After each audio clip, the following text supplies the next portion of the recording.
Hello, everyone, and welcome to the Green 19 podcast. I'm Dominique Yates. I'm joined by Ryan Wood and Tom Silverstein. The Packers pick up really a very impressive road win over the Pittsburgh Steelers, 35-25, 5-1-1 on the season.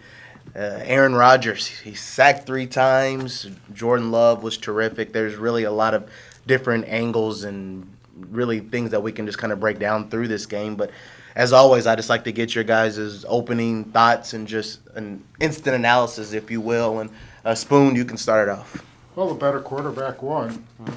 That's all I will say about this game. You know, the guy who played better won the game, and he was the difference in the game. I would say through the whole game he was pretty good. He got betrayed by some of his offensive teammates in the first half, but in the second half they all came through, everybody. And he was on it. You could tell that this was an important game to him. And Rodgers has to have a lot going for him to win right now at 42 years old, and also he'd be a lot better off if he was playing with guys he knew better. But Jordan Love can do things that, athletically that Rodgers can't do anymore, and he just played as solid a game as I've seen him play. To the first thing you said, the better quarterback won, I completely agree with you. And I feel like that is so much more of a statement to Jordan Love than it is against Aaron Rodgers. I mean, let's be clear. Aaron Rodgers is still a decent quarterback. He's very limited. He's not what he used to be even 5 years ago. But he's still decent. He's a quarterback that teams can win with in this league. He put up a 101 passer rating tonight against a very good defense that did pressure him quite a bit. And he was able to still make plays, took care of the He's a solid quarterback. Jordan Love hit a plane tonight, especially in that third quarter, where outside of a playoff game in Dallas, maybe that first Thanksgiving game in Detroit, I'm not sure I've ever seen him hit that level before. So the question is, was that a new Jordan Love? Is he going to ramp it up to that level now? Or is that just a big game and he brought it and he had a great, great, great night? That's the question to me. But going back to what you said, Spoon, this is a hell of a win. I mean, this is a really, really solid win on the road at night against a quality opponent, to go to 5-1-1, to stay still number one seed ahead of the pack in a loaded NFC. It was a very nice win. Aaron Rodgers played okay. Jordan Love just played out of his mind. Yeah. What was crazy to me watching this game, almost just how quickly a switch just flipped for these Packers. They were down 16-7 at halftime. Yeah. We were on your blog and just saying how nothing was going right. It was a bad first half. Yeah, but outside of one drive where Tucker Kraft goes down the field, he scores a 16-yard touchdown. That was pretty much the only drive. Bunch of 3-and-outs. 2 missed field goals from Brandon McManus. Penalties, just sloppy play. Nothing was really going right throughout the game. And then, like you said, boom. And it was just pretty much all Packers the rest of the way. Just from watching, I guess without really looking at the tape, did you see anything that they did drastically, different? Well, so one of the things we pointed out at halftime was that, if Romeo Doubs catches that deep ball that he dropped, if Tucker Kraft catches that ball on third down, those are drives that keep going probably and potentially score touchdowns. And they were just gone. And then, you got 2 missed field goals.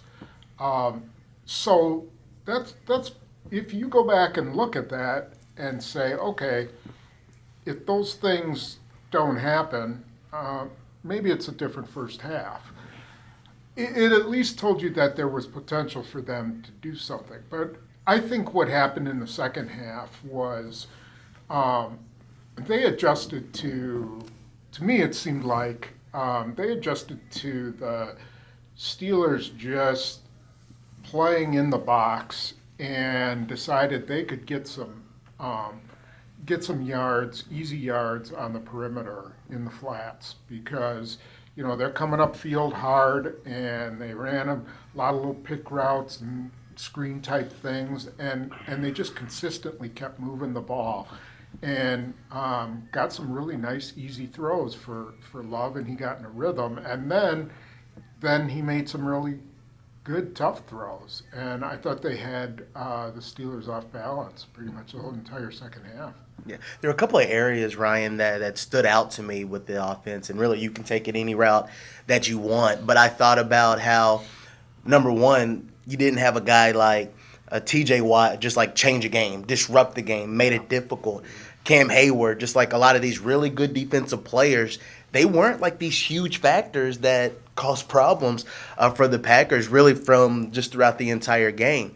Christian Watson made his return. Tucker Kraft on National Tight End Day was big. What were some of the things and just your thoughts on just that offense? That is a really good point that you make about the offensive line. Zach Tom did a really good job until he got injured on T.J. Watt, and that's going to be obviously something to monitor.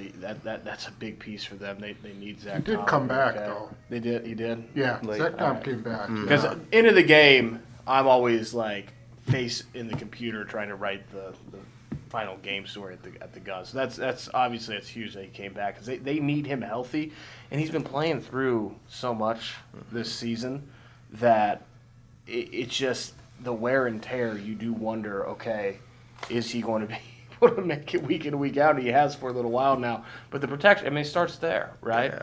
He played really well against T.J. Watt. As far as the passing game goes, in terms of the playmakers around him, I have a hard time distinguishing Christian Watson from Tucker Kraft. More and more, the Packers certainly have seemed to realize their best player is Tucker Kraft. He has 19 targets the last 2 weeks. It's the most he's ever had in a 2-week period in his entire career. It sure seems like that's going to continue. Our colleague Pete Doherty asked Matt LaFleur after the game about the idea of building an offense around Tucker Kraft, and he said you'd be crazy not to. He's a beast with the ball. Like they've realized that they need to feed Tucker Kraft as often as possible every single week. What's going to make that much easier is, this game is going to be obviously be remembered as Aaron Rodgers against the Packers. The most important thing that happened tonight was Christian Watson looks like Christian Watson. I know it's one game, but it's one game on a bad field. He's felt great forever. I talked with Christian Watson after the game. He said that this was always going to be it. It was always going to be Pittsburgh. They made it very clear there would be no playing before the 9-month mark of his surgery, which he said was a benchmark passed in the past week. They cleared that. He knew that this was the end of the 21-day window, so it would be this game. He'd circled this as the game to return. He felt like he could have played last week in Arizona, but made it clear, no, it's before 9 months post-surgery. You're not playing. And he didn't even push. He's like, okay, it's Pittsburgh. He comes out, he has four targets. You told me before the game that Christian Watson was going to have 4 targets. Yeah. I would have thought that'd be a lot. Yeah. And then he caught all 4 for 85 yards, including a 33-yarder where he gets behind the Steelers' defense, sets up a touchdown in the second half. Christian Watson's field stretching, providing more space for Tucker Kraft underneath, is something that could work very well in tandem to set up a special identity for this quarterback, for this offense, for the passing game, if it continues. We'll have to see if it continues, but the pieces are there. It reminds me, we talked about how, okay, this offense doesn't look like it's an offense with all of its pieces. They got a big one back, and it looks better. I don't think that's a coincidence. I do want to hit on Tucker Kraft and get your thoughts on it, Spoon. I guess I'm a new guy, obviously, so I haven't seen a lot of him. But can you think of times where the Packers have had a tight end like this in terms of where he is such a huge piece to the puzzle offensively and where the offense could even run through him in the passing game? Well, in the 90s, Mark Chmura and then Keith Jackson were huge parts of the offense. Mark Chmura was probably not the same kind of player. He was really good at finding holes in zones and things where Kraft's just a human bowling ball. Yes, that was a time when the tight end was important. There was a time for a while where Jermichael Finley was going to be he was at the start of the 2010 season was going to be the centerpiece piece of their offense, and then he got hurt. So it has happened before, and the Packers have mostly been a wide receiver centric kind of a team, but they find a way. The tight end's always been important in the West Coast offense, and it's really important in LaFleur's offense. Yeah. And it's kind of about time that they really focused on getting him the ball. I don't know what the delay was, or I know they wanted him to chip, and they were worried about the offensive line early in the season. But if teams aren't saying now that Tucker Kraft is, one of their number one targets to take away. I mean, Mike Tomlin said after the game that they knew all about Tucker Kraft, and they knew they had to get him down. They had to tackle him, and they couldn't do it. Yeah. Spoon, I like the way that you put it, because I've been saying since I feel like last November maybe that Tucker Kraft is their best playmaker on offense, but a couple weeks ago you put it as it's the biggest on-field injustice since the whole why does Aaron Jones not get the ball more thing, and it just felt very much like that. It felt very much like all those games you're watching Aaron Jones just break down defenses. Like, why is he only getting 10 carries? This doesn't make sense. Why is Tucker Kraft getting 4 targets? It doesn't make sense. Like, it's the same thing. So, yes, it is about time. Yeah, that basically that's a mic drop from both of you guys, and can't help but agree. Is there anything else offensively you want to touch on before we switch over to defense that maybe came to mind? Well, I thought Emmanuel Wilson had a huge game. He did. I mean, he got some really big, important yards. Put it away with a first down. Josh Jacobs struggled, looked maybe like he was still hurting a little bit. I mean, he did. When he gets to the goal line, he's a completely different guy. I mean, it doesn't matter if both his legs are tied together. He's going to score somehow. But he just maybe doesn't have the explosiveness right now. And I thought Emmanuel Wilson just hit the line of scrimmage like a tornado. And then he caught the ball. He had a couple of really important catches in the flat.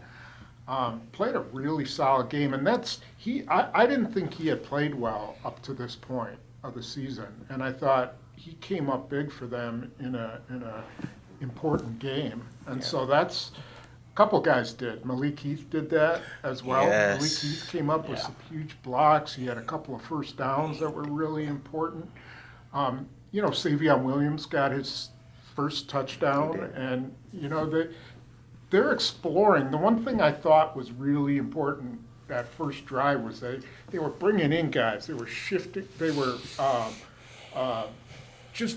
they had Bo Melton in there at one time, Savion Williams, Malik Heath. They used everybody, and I think that creates matchup issues for opposing teams when you can bring in guys you trust. Yeah. And so, they can't forget about some of these guys. I don't think you just because Christian Watson's back, say, Malik Heath, you're done, or Savion Williams, we just don't have room for you. You got to keep developing those guys. And I like the way that they rotated guys in. Yeah. The touchdown run that Josh Jacobs had was the one time all night that he actually kind of looked like Josh Jacobs, right? I mean, that was an incredible run. The burst that he had after the sidestep to the perimeter. Until then, I'm wondering, like, okay, how bad is his calf? Because he just did not have that spark. Emmanuel Wilson did have a good night. You look at the final numbers, 26 carries, 94 yards, 3.6 per carry. Not terrible, not good. Not good by any means. Not terrible. It felt for large stretches of this game like the run game was worse than that, which to me is the most impressive thing that Jordan Love did, is they didn't really have their run game tonight.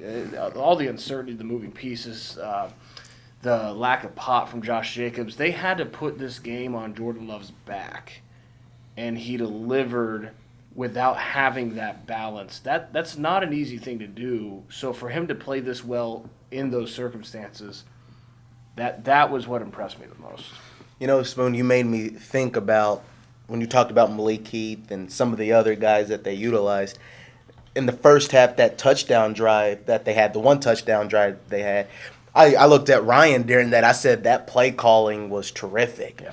Especially when they got down near the red zone where they put Watson and Golden, all those guys on one side, and they get the one-on-one with Malik Heath, throw a quick screen to him, and he gets the first down. 18 yards. Yeah, and then the Tucker Kraft touchdown, the first one, was because of a great kick-out block by Malik Yeah, Heath. then they moved him and Watson. They moved him over to the other side with Watson, and then they do. I mean, the complete opposite side, and then he and Watson create the blocks for Kraft to get in the end zone. Do you So mean to say that Matt LaFleur might actually be a decent play he's caller? a terrible play caller. I didn't He's know the that this was worst. possible. He Just How terrible. dare you? They won by 10. He's supposed to win by 21. Yeah, right. Fired. Like, we know the rules here. I tweeted like, after the game. that was a really impressive win because it Yeah. was. I think that was clearly their best win since week 1, Yeah. since stopping the Lions at Lambeau Field. The first comment I get is, second quarter's pretty rough though. Like, okay, I mean, sure, it's not going to be perfect, but that was a really good win. That's all it is. It was a team that you could say hadn't played at home. That was their third home game. They hadn't played in 10 days. Like, there was a lot of anticipation in this game. So to get in here, find a way to get a win, again, that's just impressive. No way, no ands, ifs, or buts about Yeah, it. and if you're going to play like crap in the first half, Yeah. and then you're going to come back and outscore the opposition 28-9, I would say that's a good thing. Yeah. Because you did something in the second half, or something at halftime that worked. Yeah. I don't know why I just completely blanked on Aaron Rodgers driving them down the field late in the first half and putting that touchdown. It was 9-7, and then Rodgers gets them in the end zone before halftime. But did it feel to you guys? It sure felt to me like there was a buzz in the stadium tonight. I mean, before kickoff, it was buzzing, and this was not an easy environment to come into and walk away with a win, especially when then Aaron Rodgers playing pretty well. I mean, that late touchdown. He's moving the offense. They're getting into field goal range, and they finish a drive. You're down by 2 scores at halftime. That's gut check time right there, especially with that buzz still in the stadium. Yeah, it's a pretty good win. That's true. I mean, Jaylen Warren, I like his game. Like, he is a solid back. I enjoyed watching him out there, and Gainwell, I think that's how it says his name. Kenneth Gainwell, one Good of the name other for running backs. back. Yeah, he gained well. well. Both those guys, I think at halftime they had about 80 rushing yards between the two of them. But second half, like, with the Packers defense, I mean, the biggest thing, it's the penalties really were just a problem throughout the game. But, again, that pass rush was able to kind of hide and mask a lot of the questions that you might have in the secondary. But, what did you just kind of see from the defense out there? Well, a week after Nate Hobbs struggles, Keyshawn Nixon struggles, and immensely. You can't play like that in big games. You can't, give up on a ball down sideline. It's kind of the second time he's done that. He's, I don't blame him entirely for the pass interference down that was underthrown by Rodgers. That's a tough play, and the DB's never going to get the benefit of the doubt there. But a whole unnecessary holding penalty when Evan Williams made a great play on a pass to DK Metcalf. I don't know what got into him. It looked like he got on a downhill roller coaster and he couldn't get off. Yeah, even the 45-yard pass that Rodgers threw in the first half, like he just was like, He was kind of turned his lost. head. He was just Yeah. lost there. And I don't know what the deal is. And really, Carrington Valentine played better. Hobbs came in later and played. They got to look at that position. Right now they're benefiting because they got a great pass rush, but I don't know if they have like a Super Bowl cornerbacks, to be able to carry them through. If they have to play Josh Allen in the Super Bowl, or they got Jalen Hurts in a couple weeks. I don't know. It'd be interesting. Ryan, just any thoughts defensively on the Packers group? I said all offseason they'd be fine at corner. It's the first night I start to wonder that. And they're still not giving up 100-yard receivers. I mean, they gave up, one this year? It was the George Pickens in Dallas. I mean, it's not a terrible group, but what Spoon just said, Super Bowl caliber is the expectation. It's the need. That is the only that is boom or bust, right? That is the defining part of this season. And is it that? It's the first night that I do wonder that because you can't have Wapamole in the secondary. You can't be like, oh, this is Nate Hobbs' bad week. Oh, this is Keyshawn Nixon's bad week. Like you can't just take turns having duds. Right. And they've gotten into that trend a little bit.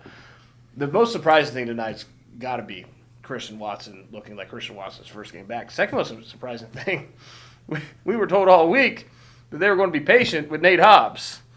And oh goodness, were they not.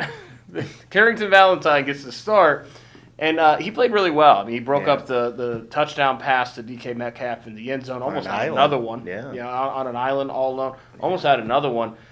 He did what Carrington Valentine has always done as a scrappy 7th-round pick. I mean, the good thing about Carrington Valentine, he might get beat, but he's going to fight for everything. I mean, he will battle. His tenacity at that position has always been impressive, and he showed that again tonight. I think that's an admirable trait to have in a corner. I think it's something the Packers admire about him.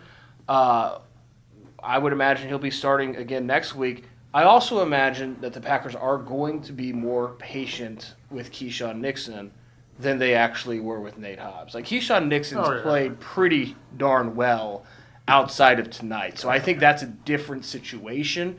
So I would imagine it's going to be Keyshawn Nixon, Carrington Valentine against Bryce Young next week. Yeah. But also, as far as Carrington, he even tackled well in this game, too, because that was always kind of the big thing with him. Can he tackle? You know, how will he play physical? And you saw him, like, he was playing physical. He played fast. He made some tackles. So he was kind of a guy that I even talked about it during training camp. Like, you're going to have to find a way to get him on the field.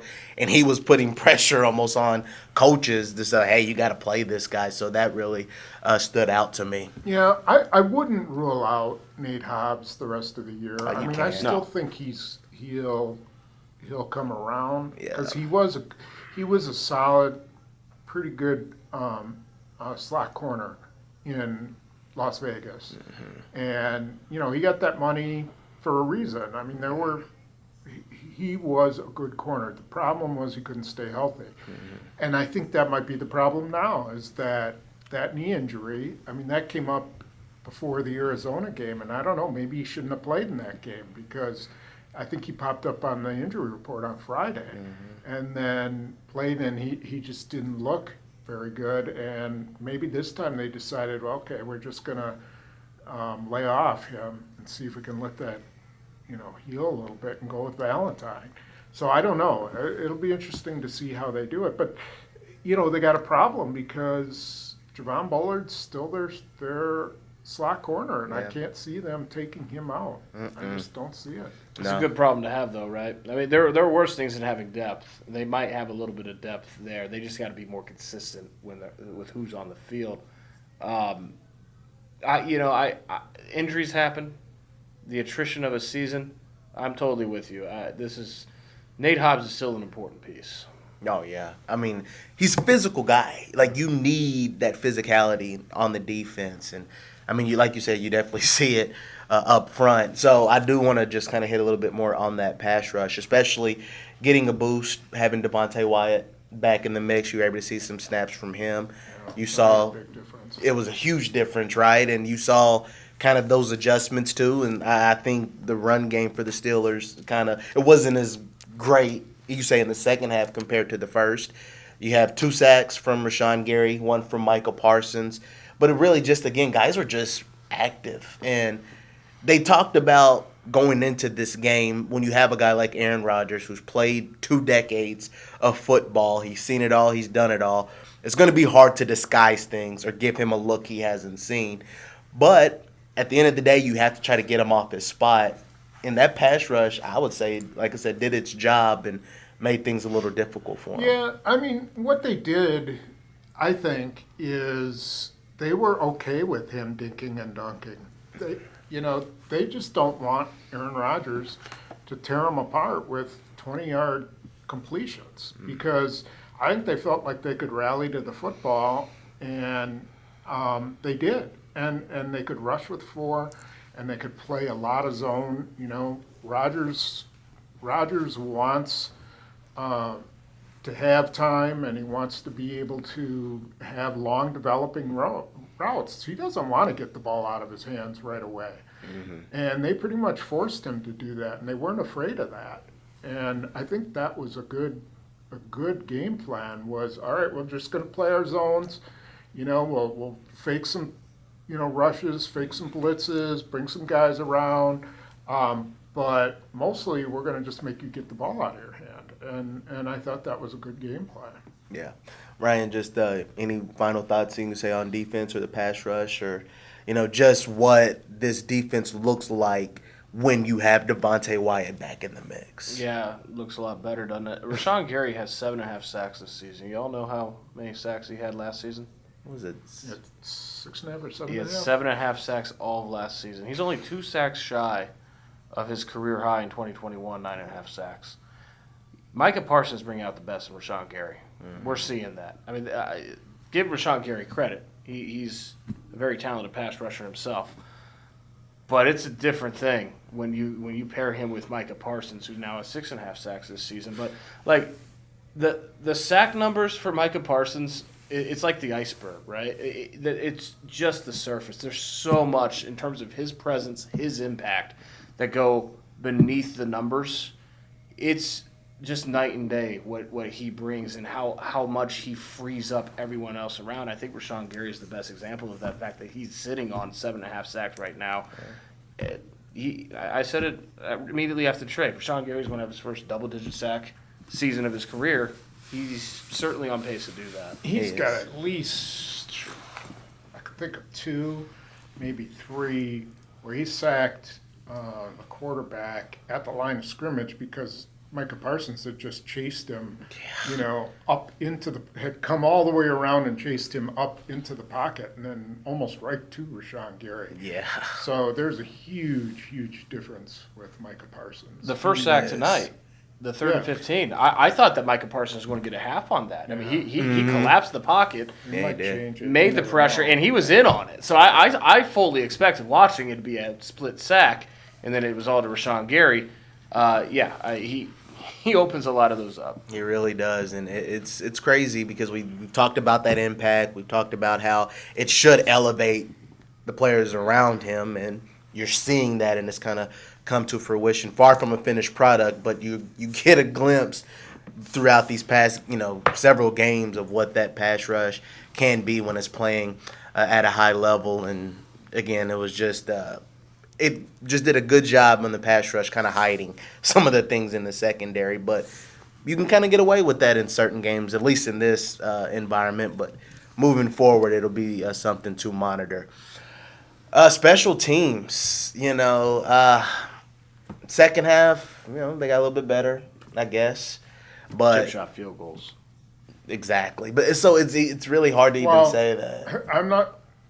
I am against the 56-yarder that he took. There's only one guy who consistently hits 50-yard field goals in this stadium, and that's Chris Boswell. Hey, yeah. Nobody else knows how to kick in this stadium, and I thought that was a really dumb idea to try that kick. Just because Boswell had hit one, just punt it there. I mean, this place, I don't know what it is about Packers coaches. I think it was McCarthy who tried. Nobody had ever hit a field goal in Pittsburgh I think he tried a 58-yarder or something like that with Crosby, and it just no, don't do it. Don't do it. Pittsburgh it's notoriously tough to kick in, and for whatever reason, Chris Boswell knows how to kick here, and they should have punted. Yeah. Just punt and pin them down. Yeah. And that's even a question that makes me wonder, did they move a little too soon with McManus out there? Because that was just my thing. It's one thing to say you're kicking a 57-yarder. It's your first kick after missing 2 games with the right quad injury. Mm-hmm. That was just my kind of head-scratching moment that I saw. But, again, there's some moments with these special teams, and I sound like a broken record, but I'm like, these are just hurt. They just hurt this team. The opening kick return, it's a holding penalty. You backed up the Packers offense. They go 3 and out. There were more penalties throughout this game. So that's just kind of the one unit that just hasn't delivered yet. Like, we talk about playing complementary football. That's the one group that just hasn't done that part. But their coverage is excellent. Their kickoff coverage is excellent. It was better. Their punt coverage is pretty good. Their punter is really good. Punt return. Punt returns was average. I'd accept their punt returns. I mean, Dobbs caught every single one. Oh, Nixon. I was about to say the He muff. shouldn't have been back there. I don't know what that It's was impotent. about. It's impotent. Yeah, I don't. Maybe that's average, but it scares nobody. Yeah, that was dumb. The penalties are really the penalties, and I mean, you can't blame missed field goals on the special teams coach. I mean, a 44-yarder and he kicks it wide. That's not on Rich Bisaccia. That's on Brandon McManus. Mm-hmm. Unless Brandon McManus shouldn't have been kicking tonight. Yeah, we don't know that. We don't know how that quad. They felt good enough about him, not only to have him active, but also to go out for a 57-yarder. I'm of a mind that everything we've known for years and years and years about field goal kicking is now rendered irrelevant with these new balls. So, had Brandon McManus been healthy these past couple weeks, they trot him out for a 57-yard field goal. I have no issue with that. The issue to me is that this guy's coming straight off of a quad injury on his kicking leg, and that's a lot to ask from a guy who's just back from an injury to his kicking leg. Had he been totally healthy, 57-yarder is like the new. It's what a 47-yarder used to be. Like these balls add 10 yards of distance to kicks. Like that's 60 is the new 50. So that wouldn't have been the issue. I question and even that maybe it's just the stadium here, but then he doesn't look like himself on the 44-yarder either. So I don't know how the quad was doing. I didn't get to talk to him. I'm sure we'll talk to him this week about it. That to me is okay. If he wasn't fully ready, you do have Lucas Haversack, who just, albeit in Arizona, hit a 61-yarder last week. Should you have given him another week or not? They're very fortunate that it didn't actually hurt them, because then they're in the first half and early second half, when it looked like this was going to be a really close game, that's 6 points. 16-7 at halftime. Should have been 16-13. Like, that could have hurt them. Yeah, that's no question about that. So, I don't know, any final words and final thoughts on this Packers team, and as we leave Pittsburgh and you head back to Lambeau for a couple of weeks? Spoon? There's only 2 teams with 1 loss in the entire NFL, and they're one of them. Yeah. I guess that's an advantage for them as they go. But now the meat of their schedule starting to come. Not with Carolina, but once they start with Philly, then schedule's going to get a little tougher, and we'll find out a little bit more. But this was definitely a get well game from the standpoint of they finally played at least 30 minutes where they looked like a legitimate playoff team. I think around the league, the Packers seem to have been slept on a little bit in recent weeks. Now, losing at Cleveland will do that. Yeah. Giving up a gazillion points in a tie at Dallas will do that. Looking disjointed in your wins will do that. So I'm not saying that it's wrong, but for me, as I've watched every game this year, I have never and still don't question the talent. They have Super Bowl talent on this team. They're Super Bowl talent. But you have to play to that level. Having Super Bowl talent is not enough. 2020, 2021 showed that. You can have Super Bowl talent. Doesn't mean you get to the Super Bowl. It depends on how you play. Tonight was the type of night where you could finally see that talent, what it can do when it reaches that potential. Mm-hmm. And now you have to extend that, right? So I'm wondering if there will be more Packers consciousness around the league after a performance like this on this setting. But I also wonder how they'll handle that, because you want to talk about this upcoming week. all the makings of a trap game, right? Against a Panthers team that is not good, but a Panthers team that, unlike the past couple of years, can beat you if you let them, right? This is not a team that you can just show up to the stadium, roll over for 4 quarters and win. Like you have to go out and play to your level. If they do that, they will stomp the Panthers at Lambeau Field. But what's coming up after Carolina? Monday Night Football. Philly. Right? You can't be looking past Philly when you go against Carolina. We'll see if they're able to do that. That's the question for me this week. Because if they are, this is the type of game that you could. An NFL season is about building to a crescendo late in the year. It's all about building blocks. This was a building block type win. But it's only that if you continue to build. That was going to be my biggest thought after this, and I talked with Pete Doherty about it. This was a good win, an impressive win. You get it done on the road. What do you do with it now? You can't lay an egg against Carolina. You can't struggle. You can't just kind of crawl through that game and not play hard. So that's going to be what is type of game. Is this a turning point game? Is it just a big momentum shift? And that's going to be the $1 million question for me. What do they do with this game? But at the end of the day, they're leaving Pittsburgh with a win. Maybe they stopped at Permani Brothers like we did, and they got a burger to celebrate the victory. We shall see. Yeah, I know we should as well. But that wraps things up here in Pittsburgh, and we head back to Green Bay and have a couple weeks at home, and we'll get to see some games at Lambeau Field, which is kind of crazy.